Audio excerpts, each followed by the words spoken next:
नमस्कार। आज हम बात करने जा रहे हैं रीतिकाल के अन्य कवि सेनापति जी के बारे में। सेनापति भक्तिकाल और रीतिकाल के संधि युग के कवि माने जाते हैं और भक्ति और श्रृंगार दोनों का मिश्रण आपके काव्य ग्रंथों में देखा जाता है। सेनापति का जो ये नाम है, इनका वास्तविक नाम तो अज्ञात है और सेनापति आपका उपनाम है।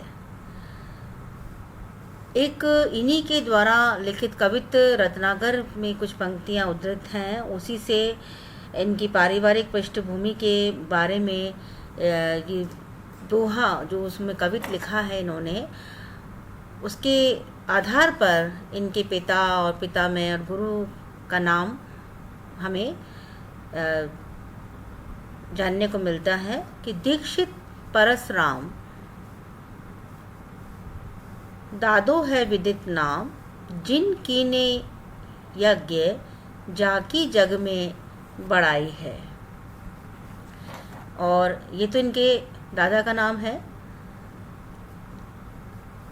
गंगाधर पिता गंगाधर की समान जाको, गंगा तीर बसती अनूप जिन पाई है।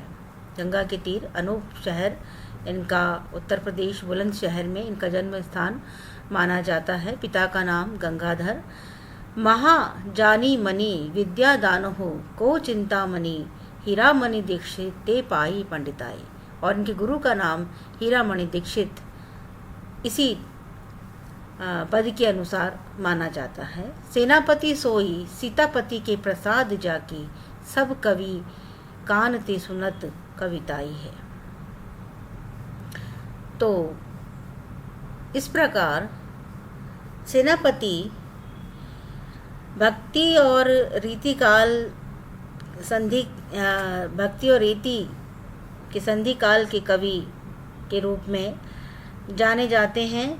और पिता का नाम गंगाधर, पितामह का नाम परशुराम और इनके गुरु का नाम हीरामणि दीक्षित बताया गया है। और इनकी जाति कान्यकुब्ज ब्राह्मण बताई गई है। ऋतु वर्णन में सूक्ष्म प्रवृत्ति का जो निरीक्षण इनके साहित्य में है वो अद्वितीय है। इस ऋतु वर्णन में जो महारत सेनापति को प्राप्त है वह रीतिकाल का कवि, जो भी रीतिकाल के अन्य कवि हैं उनमें किसी में भी इतनी सूक्ष्म प्रवृत्ति नहीं दिखी गई है। और आपने कवित्त रत्नाकर और काव्य कल्प द्रुम दो काव्य ग्रंथ आपके देखने को मिलते हैं, किंतु उसमें से भी हमें केवल मात्र कवित्त रत्नाकर ही प्राप्त हुआ है।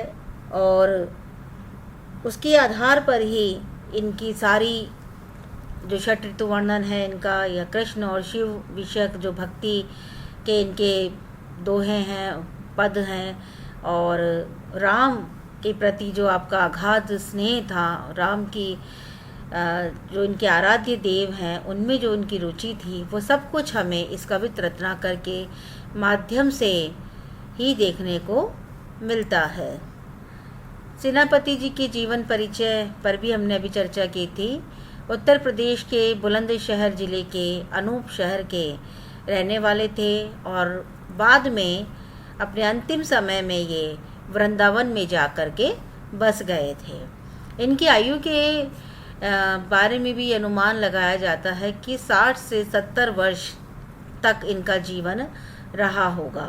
और 16वीं शती में इनका जन्म माना गया है और 17वीं शताब्दी के अंत में आपकी मृत्यु मानी जाती है। भक्ति और श्रृंगार दोनों का ही मिश्रण इनकी रचनाओं में देखने को मिलता है। इनके ऋतु वर्णन में सूक्ष्म प्रकृति निरीक्षण पाया जाता है जो कि साहित्य में अद्वितीय है। सेनापति राम के विशेष भक्त थे। शिव तथा कृष्ण विषयक कविता लिखते हुए भी उनकी रुचि राम में अधिक रही। सेनापति की रचनाएं, जैसा कि अभी पहले भी हमने बात की थी कि 2 रचनाएं इनकी मानी जाती है विशेष रूप से, जिसमें काव्य कल्पद्रुम और कवित रत्नाकर 2 ग्रंथों की रचना इन्होंने की थी, जिसमें से भी केवल काव्य कल्पद्रुम का तो हमें कुछ पता नहीं है, केवल कवित रत्नाकर उनकी एकमात्र प्राप्त कृति है। कवित रत्नाकर के बारे में कहा जाता है कि संवत 1706 में लिखा गया यह एक प्रौढ़ काव्य है, जिसे 5 तरंगों में विभाजित किया गया है और प्रथम तरंग में 97 कवित हैं, जिसमें श्लेष वर्णन है। द्वितीय तरंग में 74 कवित है, जिसमें श्रृंगार वर्णन किया गया है। तीसरी तरंग में 62 छंद और 8 कुंडलियां हैं, इसमें ऋतु वर्णन किया गया है। चतुर्थ तरंग में 76 छंद और उसके साथ राम कथा का वर्णन किया गया है। इसमें राम कथा के कुछ चुने हुए प्रसंगों का ही वर्णन किया गया है और ओज गुण का बहुतायत से प्रयोग किया गया है। पंचम तरंग में कहीं पर तो 88 छंद मिलते हैं, कहीं 86 छंद मिलते हैं और इसमें राम रसायन का वर्णन किया गया है। इस तरंग के द्वारा ये स्पष्ट हो जाता है कि इसमें राम भक्ति का स्पष्ट परिचय दिया गया है। 5वीं जो तरंग है इसमें, जिसमें 88 छंद है, इसमें राम भक्ति का स्पष्ट परिचय मिलता है। इस प्रकार कुल मिलाकर इस ग्रंथ में 405 छंद मिलते हैं। सेनापति के काव्य की विशेषताएं। सेनापति जी के बारे में बहुत ज़्यादा विद्वानों का ये मानना है कि इनके बारे में बहुत ज़्यादा, इनके कृतित्व के बारे में और व्यक्तित्व के बारे में बहुत अधिक जानकारी नहीं है।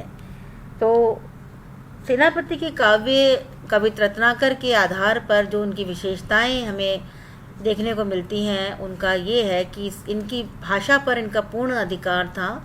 साहित्यिक ब्रज भाषा का इन्होंने प्रयोग किया है, शुद्ध साहित्यिक ब्रज भाषा का प्रयोग किया, जिसमें तत्सम शब्दों की ओर इनका अधिक झुकाव रहा। इनका ऋतु वर्णन बहुत प्रसिद्ध है और ऐसा ऋतु वर्णन, ऐसा षड ऋतु वर्णन हिंदी साहित्य में दूसरा नहीं मिलता है।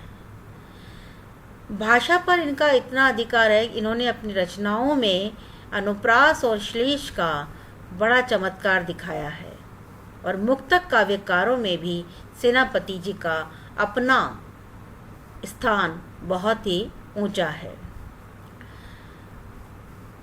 इनकी भाषा में माधुर्य ब्रज भाषा का ही है, संस्कृत पदावली पर ये अवलंबित नहीं है।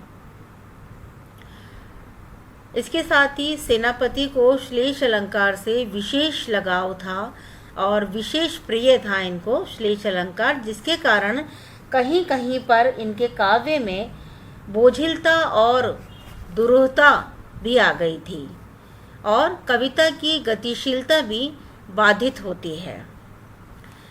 दूसरी ओर सेनापति ने अपने अनुप्रास और यमक की प्रचुरता, मतलब श्लेष के साथ साथ अनुप्रास और यमक अलंकारों की प्रचुरता होते हुए भी कहीं भी इन्होंने भद्दी और कृत्रिमता नहीं आने दी। जैसा कि रीतिकाल के कवियों में हम देखते हैं कि जब बहुत अनुप्रास और यमक और इससे भी अधिक जब अलंकारों का प्रयोग किया तो उसमें एक भद्दापन आ गया, उसमें एक उसकी जो प्राकृतिकता थी वह खत्म हो गई। तो इसका विशेष ध्यान सेनापति ने रखा और इनके ऋतु वर्णन के अनेक कवित्व बहुत से लोगों को कंठस्थ हैं। रामचरित संबंधी कवित्व भी बहुत ही ओजपूर्ण हैं। इस प्रकार इनकी भाषा में प्रवाह है, भावानुकूलता है, ओज, प्रसाद तथा माधुर्य गुणों का सुंदर संयोजन भी इनके काव्य में देखने को मिलता है। सेनापति का विशेष जो प्रेम रहा वो राम के प्रति रहा और राम भक्ति का स्पष्ट परिचय कवित रत्नाकर के अंतिम तरंग में हमें देखने को मिल जाता है।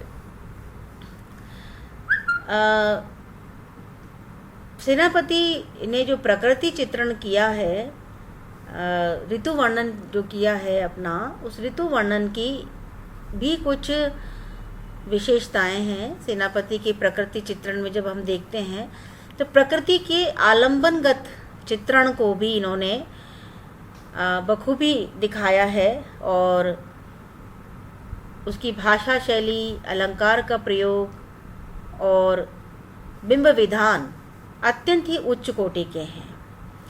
प्रकृति चित्रण की दृष्टि से सेनापति का काव्य समूचे रीतिकाल के कवियों में बेजोड़ है और रीतिकाल के अधिकांश कवि प्रकृति का उद्दीपनगत चित्रण करते हैं।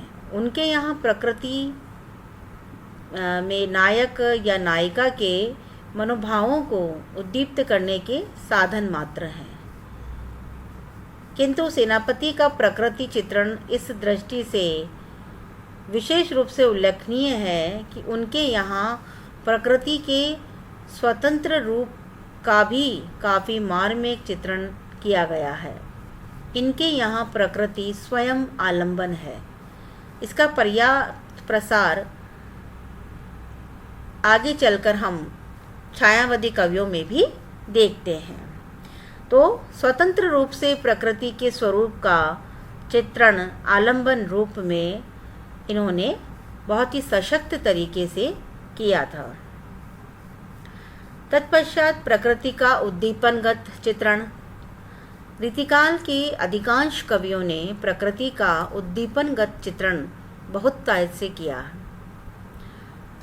और जब नायक और नायिका का सहचर्य होता है, उनकी भावनाओं के अनुरूप प्रकृति का प्रभाव और स्वभाव बदलता रहता है। यदि प्रिय एवं प्रियतम साथ में हैं तो वे परस्पर प्रेम में आमग्न हैं और सुखद भाव का अनुभव करते हैं और प्रकृति को भी सुखदायी और आनंददायी प्रतीत करवाते हैं। मतलब प्रकृति भी सर्वदा उनके साथ सुखदायी एवं आनंददायी उन नायक और नायिकाओं को प्रतीत होती दिखती है। लेकिन जब प्रिय एवं प्रियतम एक दूसरे से अलग हो जाते हैं या दूर हो जाते हैं तो उनकी जो विरह पीड़ा का अनुभव करते हैं, तब उनके जीवन का क्षण अत्यंत दुखदायी और पीड़ादायी हो जाता है। तो इस प्रकार प्रकृति के उद्दीपनगत स्वरूप को किस तरीके से बहुत ही सुंदर तरीके से प्रकृति के साथ सेनापति ने उसका जो सुंदर चित्रण किया है वो बहुत ही काबिले तारीफ है और उसमें उत्प्रेक्षा अलंकार के माध्यम से प्रकृति का अत्यंत मनोहर रूप से उद्दीपनगत चित्रण सेनापति ने किया है।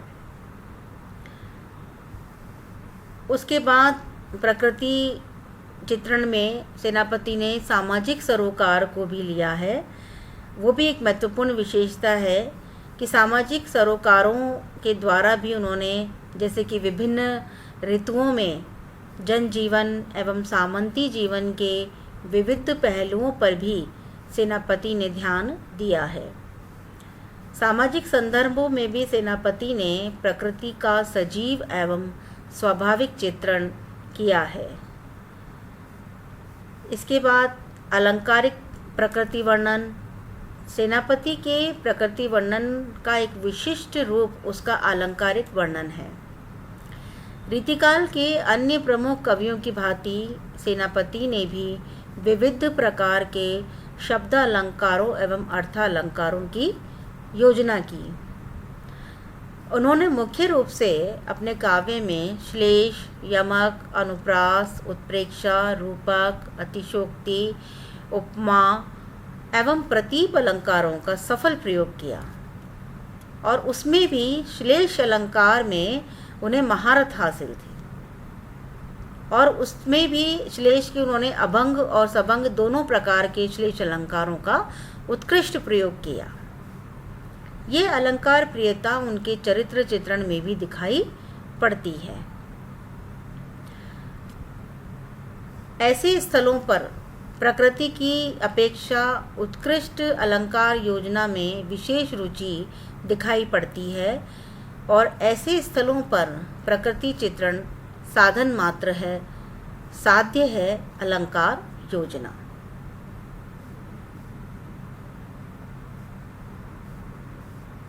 इस प्रकार सामाजिक सरोकार हो गए, इनके अलंकारिक वर्णन हो गया। अब निष्कर्ष रूप में हम सेनापति जी के बारे में ये कह सकते हैं कि सेनापति ने चमत्कारपूर्ण अलंकारों की पर्याप्त योजना की, जैसे कि सादृश्य मूलक अलंकारों के प्रयोग में उन्हें विशेष सफलता भी मिली, क्योंकि यहाँ पर वे भावानुभूति एवं उसकी कलात्मक प्रस्तुति दोनों में अद्भुत संतुलन स्थापित कर सके। श्लेष एवं उत्प्रेक्षा अलंकारों के सार्थक प्रयोग की दृष्टि से सेनापति को हिंदी साहित्य में विशिष्ट स्थान प्राप्त है। सेनापति को रीति, उत्साह, क्रोध, भय एवं निर्वेद जैसे भावों के मार्मिक चित्रण में विशेष सफलता मिली है। सेनापति में राम के प्रति आस्था है और ये आस्था उन्होंने अपने भक्ति भाव से प्रेरित अनेक छंदों के द्वारा दिखाई है। अपने कवित्व शक्ति का सारा श्रेय राम की कृपा को ही मानते हैं। संपूर्ण हिंदी साहित्य में कविवर सेनापति प्रकृति चित्रण, श्लेष एवं उत्प्रेक्षा अलंकारों की दृष्टि से अत्यंत महत्वपूर्ण स्थान रखते हैं। उन्होंने प्रकृति के आलंबन रूप, उद्दीपन रूप, सामाजिक सरोकारों से संबंध रूप एवं अलंकार प्रधान रूप से संबंधित उच्च कोटि के अनेक छंद लिखे हैं, जो विषय वस्तु एवं कलात्मक सौंदर्य की दृष्टि से अद्वितीय है। निसंदेह कविवर सेनापति उच्च कोटि की काव्य प्रतिभा के संपन्न सफल कवि थे और प्रकृति चित्रण की विविध छवियों के अद्भुत चितेरे थे। तो ये थी सेनापति जी के जीवन और उनके कृतित्व के बारे में सामान्य सी जानकारियाँ, और इनकी बारे में अधिक वर्णन जानकारी हम इनके पदों को जब हम पढ़ेंगे तब उसमें चर्चा करेंगे। तब तक के लिए धन्यवाद।